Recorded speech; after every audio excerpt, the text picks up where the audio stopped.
everyone, this is Michelle speaking. Today I'm going to introduce you one product. Take a look, it's this one. So, do you have any idea about this? This is called Carbide Composite Rod. In this video, I'm going to introduce you 3 parts about it. Firstly, the introduction of this product. Secondly, the production process of carbide composite welding rods. Thirdly, there are some tough situations we are going to encounter that will cause the bad results. So, are you ready? Here we go! So, here we go. As the first part, this carbide composite rod is made by sintering tungstencarbide scrap and elastic metric alloy. The composition of sintering tungstencarbide scrap is mainly cobalt and wolfram carbide. The hardness is HRA 89 to 91. Tire body material is nickel and copper alloy. And the strength can up to 690 nominal pressure. And hardness HB is over 160. I know you guys all want to know what can we do with carbide composite rods. So let me tell you. As for the applications, it's mainly used for oil mining, coal mining, geology, construction, and other industries. For the second part, let's talk about the production process of carbide composite rods.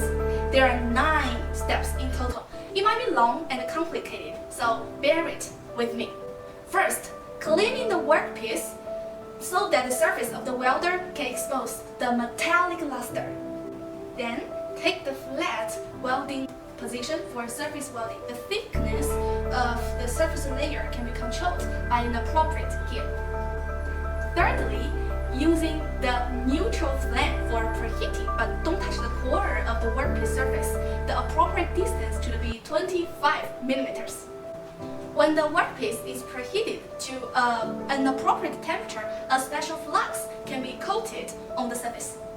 After the preheating temperature of the flux reaches the temperature standard, bubbles will be generated, followed by boiling. And the oxidite on the surface of the workpiece can be removed by the flux, and then continue to heat until the solvent covering surface into a transparent liquid state, which means the surfacing can begin the bottom welding layer.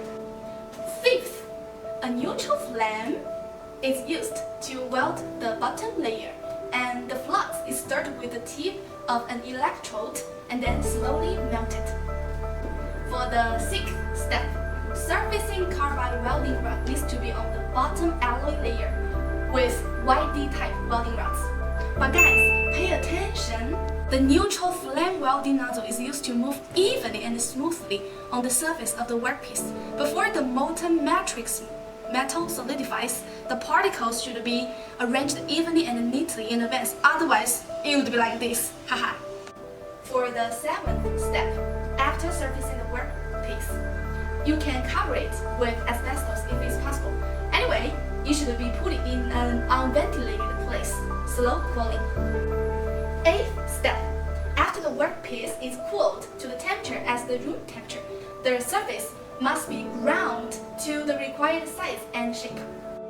At last, after completing the above 8 operations, it is necessary to clean the workpiece and remove the slack and splash in it.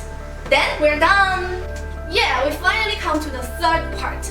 So there are some details we need to pay attention to since we have encountered some bad results before. Now let me tell you 2 situations we have encountered before. Situation 1. If the matrix is red and the particles alloy are exposed to black surface, it indicates the temperature is too hot, which will cause the working performance of alloy particles to damage and affect the surface life. Situation 2. If it is dull silver gray after cooling, it indicates the temperature is too low, which will lead to the poor bonding between matrix alloy and base metal. Dun-dun-dun! Okay, 3 parts are over. So guys, if you are interested in our composite welding rods, please feel free to contact us by email or by phone number. Of course, we will be overwhelmingly related to see your message after you watch this video. So thanks for watching. Bye. Nice.